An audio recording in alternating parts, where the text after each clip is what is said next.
présenter la 20e leçon du module programmation avancée intitulée Recherche du plus court chemin. Cette leçon se décompose des éléments suivants. Tout d'abord, le contexte de l'utilisation de l'algorithme de recherche du plus court chemin. Ensuite, je vais vous présenter l'algorithme de Dijkstra, puis l'algorithme de Ford-Bellman. Puis je vais les comparer. Tout d'abord, parlons un peu du contexte d'utilisation de l'algorithme de plus court chemin.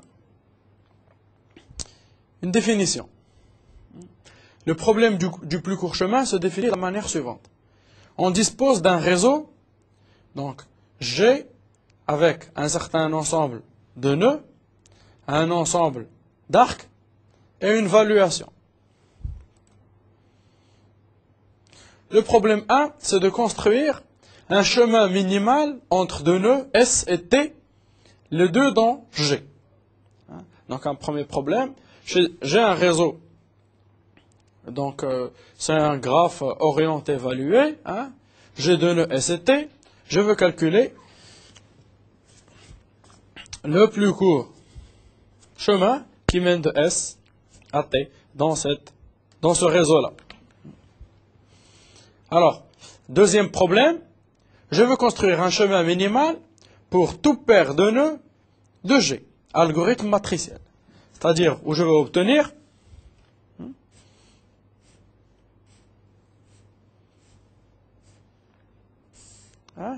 pour tout nœud au fait. Je veux voir entre x1, x2, combien il y a de distance ou de valeurs, etc., etc. Entre chaque deux nœuds, combien il y a de valeurs. 1, 2, 2, 2, 2, 3, etc., etc. Donc entre chaque, comme il en existe au fait pour calculer la distance entre les villes, donc on présente que la matrice au fait triangulaire inférieure d'évaluation, l'évaluation en fait des chemins. Pourquoi? Parce que la matrice est symétrique. Parce que le plus court chemin en fait de S à T, si c'est pas évalué, c'est le plus court chemin de T à S. Si jamais on a, par exemple, dans un graphe géographique ou dans un réseau géographique, des autoroutes représentent en fait les arrêts. Donc on a un aller, on a un retour. Donc en fait, il y a des algorithmes où l'on va en fait calculer les distances entre tout couple de nœuds. Donc on va avoir une matrice, ou plutôt en fait une matrice triangulaire. Alors, ça s'appelle des algorithmes matriciels. Donc deux problèmes. Pour ces deux problèmes-là, l'algorithme de recherche du plus court chemin, c'est un algorithme qui trouve une bonne application. Alors, soit est-ce la source de notre réseau. Le problème du plus court chemin consiste en suivant. Dans le suivant. Pour tout T appartenant à X, on va calculer la longueur du plus court chemin de S à T. Donc S étant la source, et pour tout T appartenant à X, on va calculer la longueur du plus court chemin que l'on va noter delta S à T.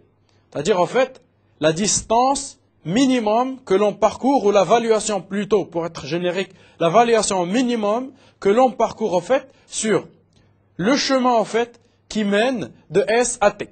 Donc ici, on minimise la valuation des chemins tels que au fait C, c'est le chemin menant de S à T. Alors la valuation d'un chemin en fait, c'est la somme d'évaluation des arêtes ou des arcs quand il s'agit de réseaux, donc de graphes orientés évalués.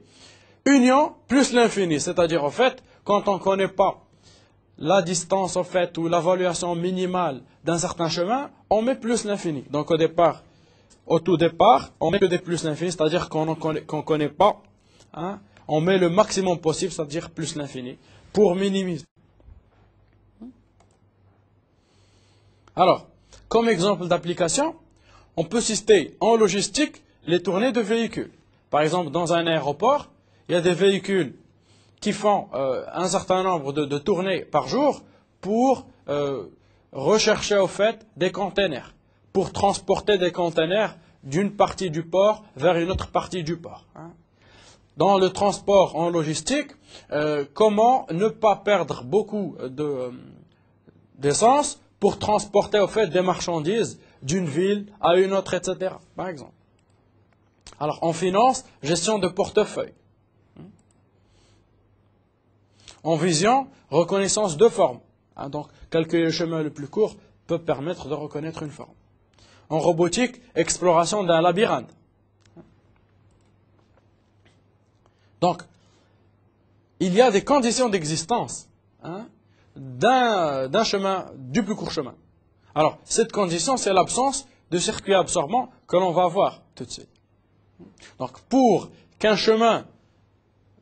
plus court chemin existe entre S et T, on a une condition qui est qu'on n'ait pas entre S et T, au fait, un circuit absorbant. Alors, qu'est-ce qu'un circuit absorbant?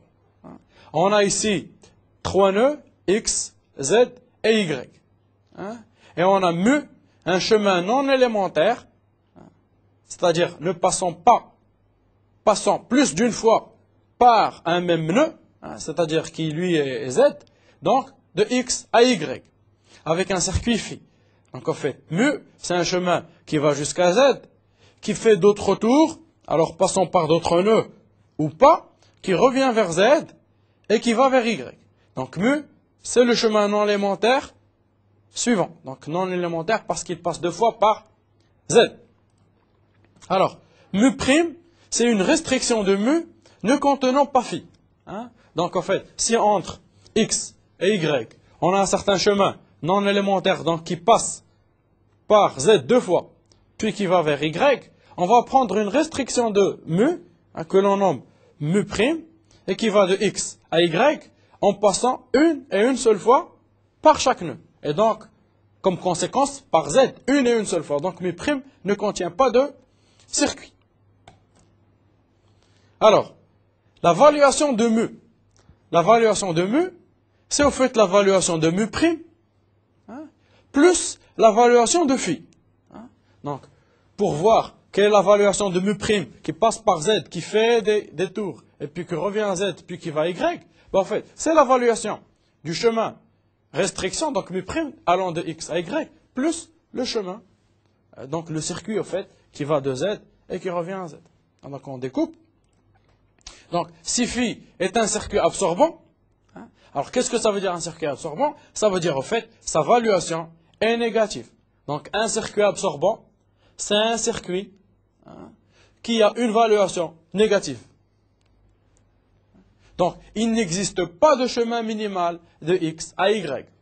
Alors, comme condition d'arrêt pour qu'il y ait un chemin minimal entre X et Y, c'est que le chemin entre X et Y ne possède pas de circuit donc, absorbant. Là, il y a s'il y a un circuit absorbant, ça veut dire la valuation est négative, il n'existe pas de chemin minimal. Alors, pourquoi? Donnons déjà un exemple d'un graphe. Donc, S, A, C, avec l'évaluation 3 au niveau des arcs ici, 5, 6, moins 3. Donc, de 0 plus 5, on a C qui évalue à 5. 5 moins 3, on a une valuation A à 2. Là, en fait, on a un point négatif, testant si le cycle ACA est un circuit absorbant. Alors, c'est un circuit de poids positif. Phi, donc ACA, AC, on a 6, moins 3, on a 3. Donc, 6 moins 3, on a 3. Donc, il est non absorbant. Donc, un circuit absorbant, ça veut pas forcément, c'est pas forcément impliqué par le fait qu'on a une valuation négative. On peut avoir une valuation négative. On peut avoir un circuit. Mais la valuation totale du circuit doit être négative. Donc, il est non absorbant, le plus court chemin est bien défini, même si la valuation de CA est négative. Alors, pourquoi? Parce qu'en fait, un circuit qui est absorbant, c'est-à-dire à chaque fois qu'on passe dessus, on diminue le coût. Donc, en fait, il n'existe pas de minimum, on va voir. Mais là, il est positif. Donc, si l'on passe une fois, on a un coût positif. Donc, si l'on repasse une deuxième fois, on augmente le coût. Donc, on possède un minimum. On ne possède pas un maximum, mais on possède un minimum. Alors, là, c'est un circuit absorbant, hein, parce que ACA, le cycle ACA, qu'on le nomme ici phi, hein, ACA, et il est égal à moins 3. C'est-à-dire 3 moins 6, ça fait moins 3. Donc, la condition étant qu'il n'existe pas de circuit absorbant, pour qu'on ait un chemin donc minimal, donc ici aucun chemin de S vers un nœud du circuit ne peut être plus court. Instabilité. Alors comment? Si ici on a 5, donc ici 0 plus 5, ça donne 5. 5 moins 6, ça donne moins 1. Mais si on revient avec 3, donc moins 1 plus 3, ça donne 2. Donc ici on diminue le coût du nœud C. Si on revient avec moins 6, 2 moins 6, ça fait moins 4. On a encore diminué. Moins 4 et 3, ça fait moins 1. Moins 1, moins 6, ça fait moins 7. Etc., etc., etc. Hein? C'est-à-dire qu'ici, au fait, on n'admettra pas de minimum. Donc, la distance de A depuis 0, depuis S, ben, elle a valu moins 1, elle a valu moins 4, moins 7, etc., etc. Donc, on ne terminera pas du tout. Donc, ce graphe-là ne possède pas de chemin minimum allant de S à n'importe quel nœud de ce circuit absorbant. Hein? Donc, il y a une certaine instabilité. Circuit absorbant, instabilité, pas d'algorithme de recherche, ou là, pas de chemin minimum selon l'évaluation. Alors, des propriétés. Alors, parmi les propriétés d'un plus court chemin, notre plus court chemin, il est élémentaire. Hein? Parce que s'il n'est pas élémentaire, supposons qu'il n'est pas élémentaire, donc il passe par un nœud plus de 2 fois. Hein? Donc il existe au fait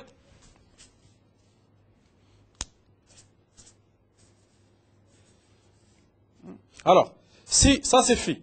Alors, si la variation de phi est supérieure à 0, donc ben, il vaut mieux au fait la supprimer, parce qu'on obtiendra un chemin encore plus court, ne passant pas par phi. Hein? Donc, si la variation de phi est supérieure à 0, ben, en fait, mu' est nettement inférieur à mu qui est, lui, non élémentaire. Hein? Donc, c'est-à-dire mu n'est pas, en fait, minimum. Alors que mu' l'est, et mu' est élémentaire. Alors maintenant, si la variation de phi est inférieure à 0, hein, donc ici on peut dire supérieur ou égal à 0, c'est-à-dire on peut passer ici plusieurs fois avec des zéros. Bon, ça ne sert à rien de passer avec des zéros, il vaut mieux prendre mu'. Et si c'est inférieur à 0, c'est un circuit absorbant, et donc il n'admet pas de minimum.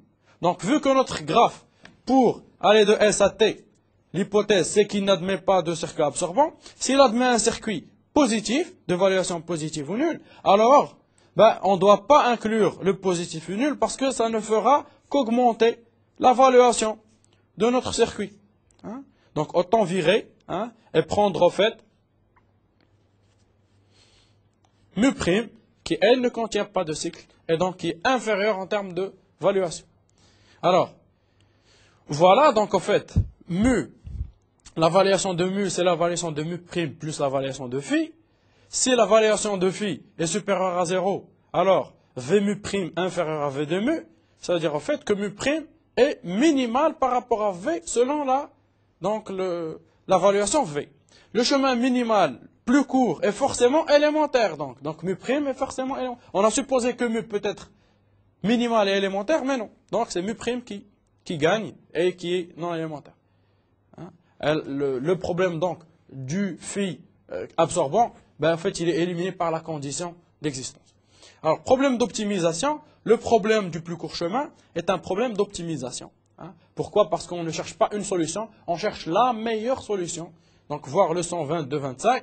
Et donc, c'est-à-dire que ce problème admet des solutions de type algorithme à vide ou dit glouton, backtracking, branch and bound. Donc, voir le 122-25. Alors, donc, tout d'abord, je vais vous présenter un premier algorithme de recherche du plus court chemin, à savoir l'algorithme de Dijkstra. Alors, l'algorithme est comme suivant. Tout d'abord, soit G, un réseau valué dans R+. Donc, c'est un réseau valué positivement. Dijkstra, au fait, calcule progressivement à un ensemble de nœuds pour lequel un chemin approximatif minimal est connu depuis un nœud S. Donc, il calcule progressivement un certain ensemble de nœuds, hein, faisant partie de X, tel qu'au fait, cet ensemble de nœuds, au fait, sont sur des chemins pour lesquels il existe un chemin approximatif minimal depuis la source S. Donc, au fur et à mesure, il va bâtir un certain ensemble pour lequel on a calculé le chemin. Et depuis cet ensemble, on va encore chercher leurs voisins, etc., pour chercher le chemin le plus court depuis ces nœuds dont on vient de calculer le chemin minimal vers les nœuds voisins. Alors, à chaque itération, Dijkstra explore un nouveau sommet. Donc, il possède un ensemble de nœuds pour lequel on a déjà calculé un chemin minimal, et puis il prend donc les voisins, et donc il prend en fait un sommet parmi les sommets voisins, et il ajoute donc à notre parcours, à notre chemin, si on le trouve que cette arête-là ajoutée est minimale. Alors, exemple d'évaluation positive dans R+, distance kilométrique, temps de franchissement, hein, donc un temps, par exemple temps de franchissement d'un pont ou d'une autoroute ou d'une route, hein, temps de franchissement d'une certaine connexion réseau, hein, quand on calcule les connexions et leur performance, consommation de carburant, hein, donc dans la logistique, frais de péage d'un tronçon d'autoroute, hein, comment calculer le plus court chemin en termes de péage, ne pas payer et passer par des routes qui minimisent le péage d'autoroute, par exemple. Alors, quelques propriétés de notre algorithme Dijkstra, de recherche du plus court chemin. Alors, en fait, propriété 1, donc G est un réseau, valué, donc un réseau, soit c'est le plus court chemin de P à R, hein, dans l'avant-dernier sommet est Q. Avant-dernier sommet est Q. Et donc, P jusqu'à R, en fait, le plus court chemin de P jusqu'à R, nommons-le C. Hein? Donc, alors, la distance, en fait, entre P et R, la distance minimale, ou la valuation plutôt pour être générique, minimale entre P et R, est égale, en fait, la valuation minimale entre P et Q, plus le dernier tronçon qui est la valuation de Q à R. Donc, si le chemin C entre P et R est le chemin minimal, et le plus court chemin entre P et R passe par un avant-dernier sommet qui est Q, alors forcément, ce Q, au fait, la restriction du chemin C sans R, donc de P à Q, c'est le plus court chemin de P à Q.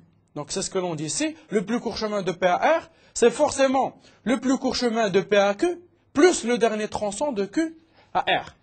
Donc en fait, les compositions du chemin plus court sont aussi des sous-chemins plus courts. Hein? Donc on forme un chemin plus court en partant de sous-chemins plus courts plus un dernier tronçon. C'est ça en fait Dijkstra. Une deuxième propriété, donc soit c'est un chemin, C n'est plus le plus court chemin, c'est un chemin. Hein? De P à R. Voilà. Donc C est maintenant un chemin de P à R. Alors forcément, hein, la valuation minimale, donc la valuation du plus court chemin entre P et R, elle est forcément inférieure, hein, à la valuation minimale P à Q plus VQR. Qu'est-ce que ça veut dire? Ça veut dire en fait, si on sait que delta PR, c'est la valuation minimale d'un chemin ou de tous les chemins de P à R, ça veut dire soit le chemin entre P à R, hein, forcément, sa valuation est plus grande que la valuation minimale. Donc, un chemin de P à R, c'est un chemin de P à Q plus le tronçon VQR.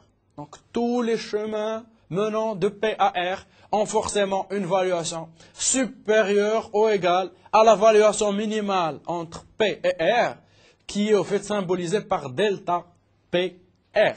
Voilà, donc delta PR minimise au fait cette relation-là. Donc, rappelez-vous de cette relation. On va l'utiliser.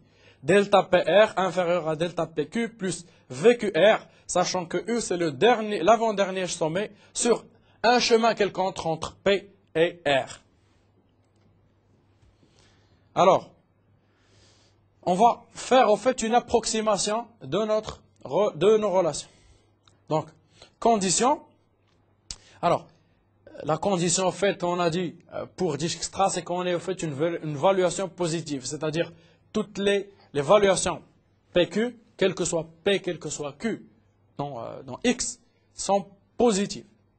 Donc on n'a pas dit R plus étoile, on a dit R étoile, c'est-à-dire on peut avoir des zéros. Donc pour tout arc PQ. Alors, on va au fait poser dt qui est au fait une approximation de delta ST.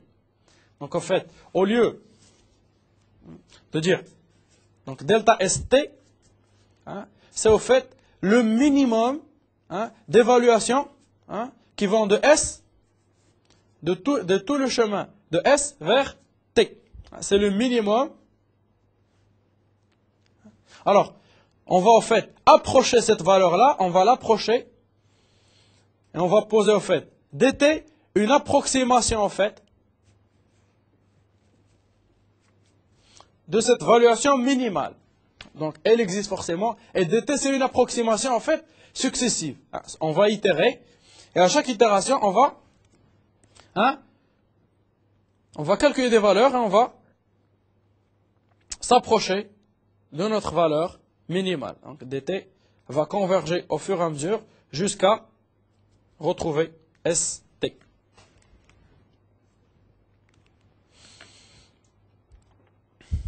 Alors, dt, t étant un sommet, c'est l'estimation de delta ST comme on avait dit. Alors, posons pi de t, t étant un sommet dans l'ensemble S. Donc, prédécesseur de t, donc pi t au fait, c'est le prédécesseur de t.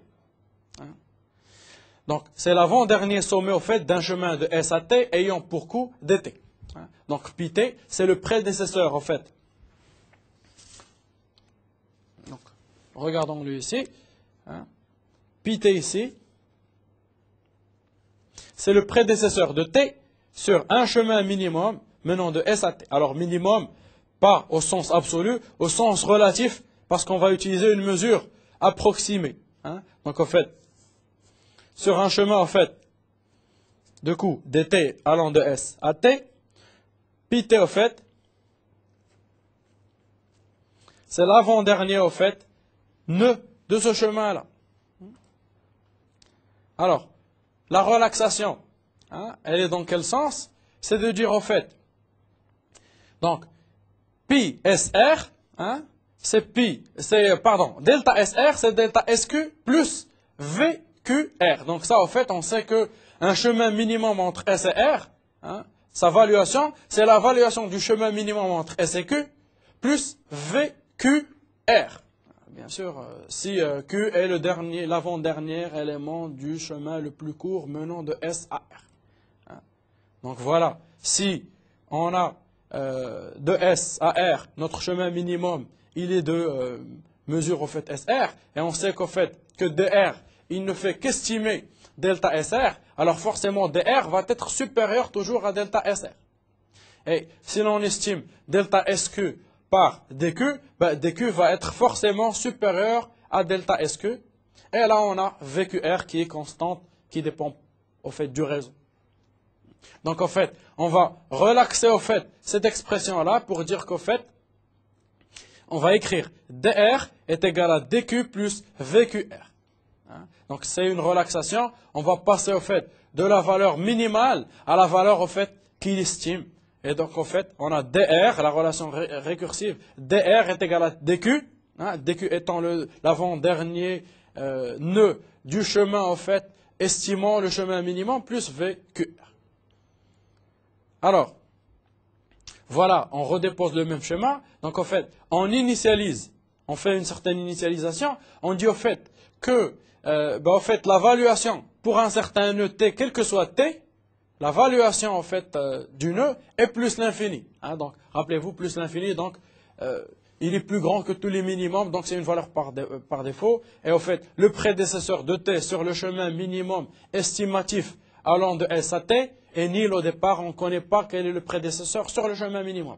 C'est ce qu'on cherche. Et on suppose, donc on sort de la boucle, et on dit au fait que la valuation de S est égale à 0. C'est le sommet duquel au fait on veut partir. Donc là c'est une initialisation. d'évaluation à plus l'infini et des prédécesseurs à nul.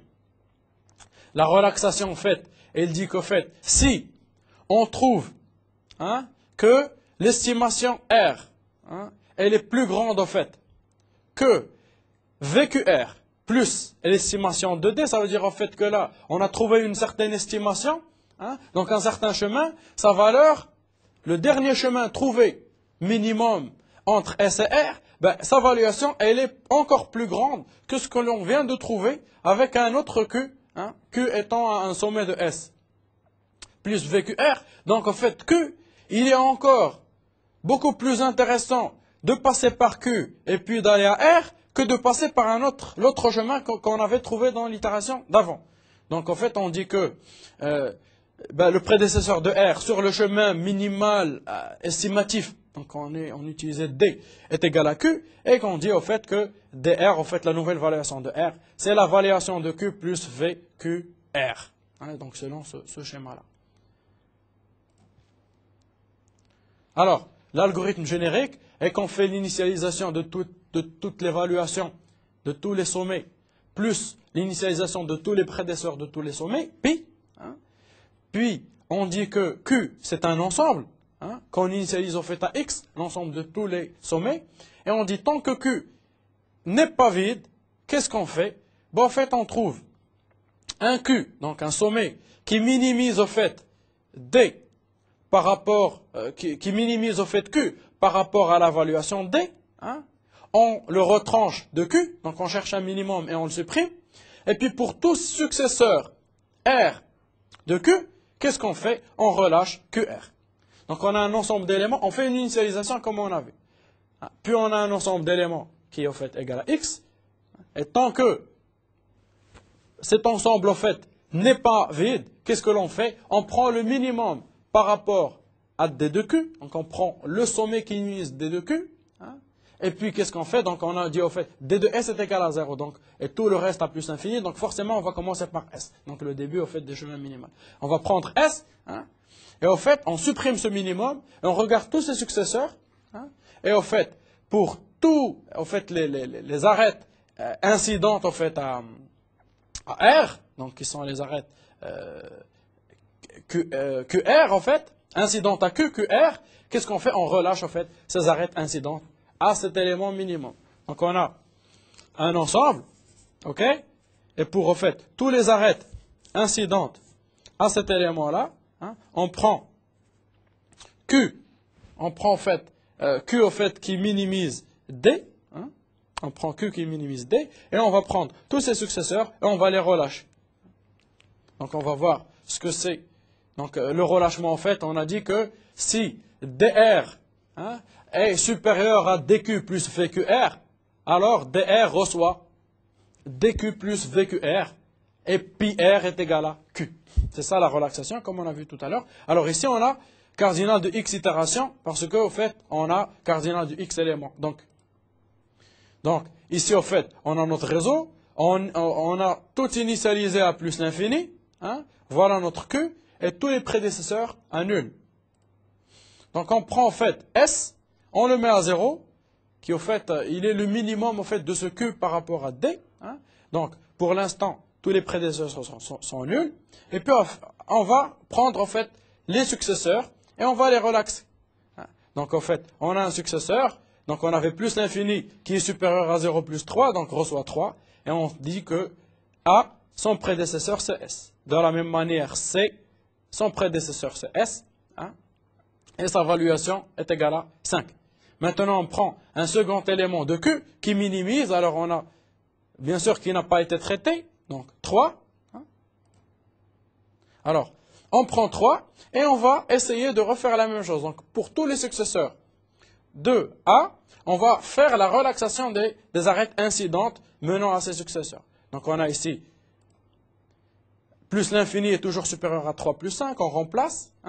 On avait ici C, sa valuation était 5 parce qu'il venait de S. Là, 3 plus 1 est meilleur que 5, donc on rechange. Et qu'est-ce qu'on a? On a que le prédécesseur de C est égal à A, le prédécesseur de B est égal à A. On avance toujours, on prend le minimum qui est C, on l'élimine de Q, et on prend ses successeurs, 4 plus 1, c'est supérieur à 3. 4 plus 5 est supérieur à 8. 4 plus 5 est inférieur à plus l'infini. Donc on peut dire qu'ici c'est 9 et le prédécesseur de D est égal à C. Hein? Alors, on va retirer encore le minimum qui est B et on va voir ses successeurs. B plus 1, 9, ça ne change rien. Hein? Il a un seul successeur, donc ça ne change rien du tout. On prend le dernier élément de cet ensemble qui est D. Alors, il a un seul successeur. 9 plus 3, c'est supérieur à 8. 9 plus 4 est supérieur à 9 plus 3, pardon, est supérieur à 0. Donc, on s'arrête là. Et on a trouvé au fait que le prédécesseur de S, c'est nul parce qu'il n'existe pas. Le prédécesseur de A, c'est S. Le prédécesseur de B, c'est A. De C, c'est A. Et de D, c'est C. C'est ce que l'on retrouve par cet arbre-là, en fait, qui représente l'ordre topologique. Hein. Topologique, pourquoi? Parce qu'on a, à chaque fois qu'on remonte l'arc, on a en fait une valuation supérieure. Donc 0, 3, 3, 4, 4, 9, 3, 8. Alors, complexité, si on prend en fait une matrice d'adjacence pour notre graphe, on tombe sur du quadratique. Donc on doit, pour tout élément, voir tous les successeurs. Donc on a du quadratique. Hein, on a cardinal de x itération. Alors, chaque itération, on a cardinal de x. Si on prend une liste d'adjacence et x, une file de priorité, si on veut chercher le minimum, c'est une recherche et une suppression de minimum de q selon d, donc c'est un log de cardinal de x. Si on veut relâcher, c'est une recherche en fait de dq de pq, hein, donc c'est un log de x, et d'extra, donc c'est la somme. Donc en fait on a x itérations, et chaque itération on a en fait un relâchement, on a une minimisation, et on a le relâchement il fait tous les différents successeurs en fait, de l'élément courant, ce qui est le degré de Q. Hein, et si l'on somme ça, en fait, ben, le log de x il peut sortir de fois de x.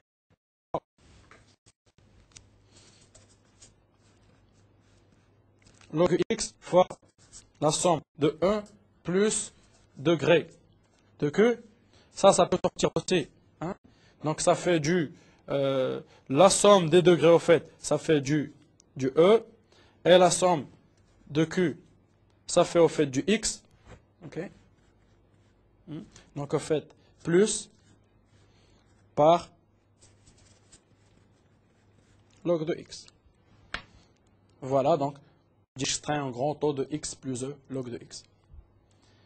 Alors, j'extrais glouton, à chaque étape, il approxime la meilleure solution delta SR sans se préoccuper des conséquences futures, voir le 122. Alors, on a parlé de Dijkstra, maintenant on va parler de l'algorithme de Bellman-Ford.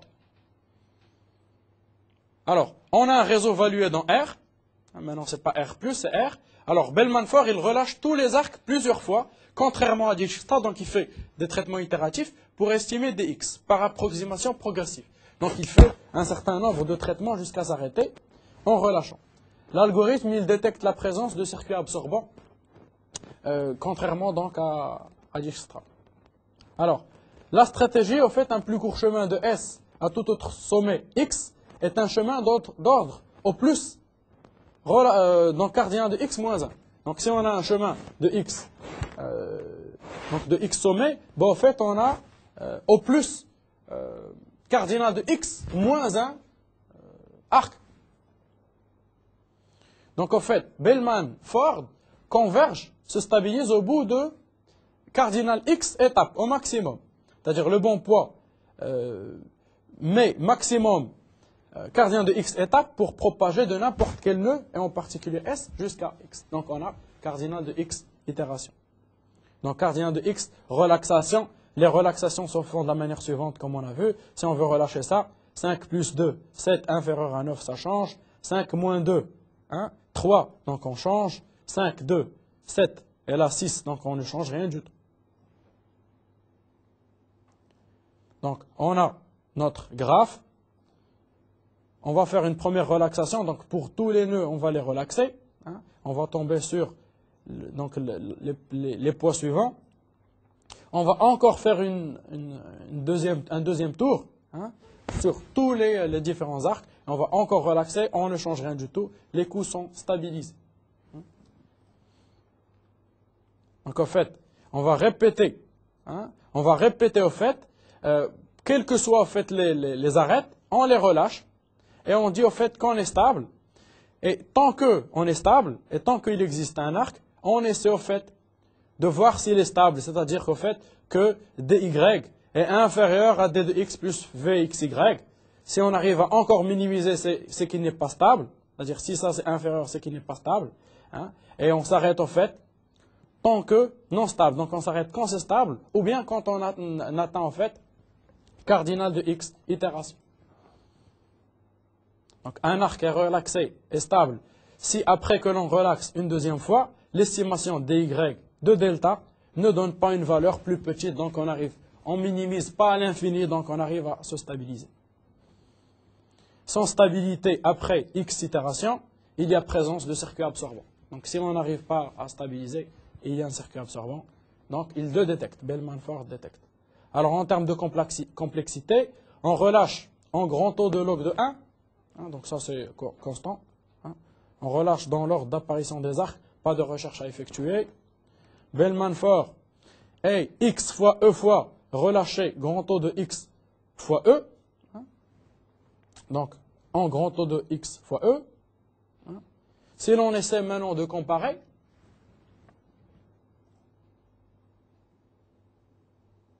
alors déjà, Dijkstra, lui, il admet en fait une valuation positive. Bellman, il admet donc sans circuit absorbant. Hein, donc, Dijkstra, en fait, il faut qu'il y ait une valuation positive. S'il y a valuation positive et il n'y a pas de circuit absorbant. Mais Bellman, il admet une valuation non positive, mais il n'admet pas de circuit absorbant. Mais s'il y a un circuit absorbant, il le détecte. C'est une condition. Hein. Alors, Dijkstra, si on applique la matrice d'adjacence, hein, bah, en fait, pour chaque nœud, bah, en fait, il regarde tous les nœuds. Hein. C'est quadratique. Pour chaque nœud du graphe, il regarde tous les nœuds possibles. Donc, c'est une matrice d'adjacence, comme on avait déjà vu, où là, on a x, x, et pour chaque élément x1, on regarde les éléments suivants, si on peut relaxer ou pas. Alors, en liste d'adjacence, on a déjà mieux, comme on a vu tout à l'heure. Alors, Bellman-Ford, il a x itérations, et sur chaque itération, qu'est-ce qu'il fait? Il relâche tous les arêtes. Et quand il relâche tous les arêtes, en grand taux de 1, donc ça fait cardinal de x fois cardinal de e. Donc en fait, si l'on regarde un peu, ici, grand E, en fait, il est encore plus grand, en fait, que ici, cardinal de e est plus grand que cardinal de x. Donc on peut dire que, même si ici, Dijkstra est quadratique, il est encore plus intéressant que Bellman ici, parce que grand E, enfin le cardinal de e est supérieur au cardinal de x. On a vu que dans le pire des cas, quand le graphe est complet, grand E est quadratique. Alors, ici on voit que c'est plus intéressant, on voit que si on utilise une liste d'adjacence, Dijkstra devient encore plus intéressant que quand il est donc matrice d'adjacence. Alors on peut dire que Dijkstra est meilleur en termes de coût si on utilise une liste d'adjacence par rapport à Bellman-Ford. Dijkstra, c'est un algorithme glouton, c'est-à-dire qu'il admet une solution locale. Il dit que la solution locale est optimale et quelle est la solution globale optimale. Alors, s'il est en matrice adjacence, il est quadratique, mais il reste encore mieux que Bellman-Ford, qui est en cardinal de x fois cardinal de e. Alors, ce qu'on ne dit pas, c'est que Bellman-Ford, lui, il admet n'importe quelle valuation. Alors que pour Dijkstra, lui, il n'admet pas d'évaluation négative. Hein, il n'admet pas d'évaluation négative. Donc, certes, il est plus intéressant en termes de coût, hein, mais si on lui donne un graphe qui a des valuations négatives, il n'arrive pas à résoudre. Hein. Donc, pour plus d'informations, allez sur le site de Netuno et cliquez sur le lien MedNetu.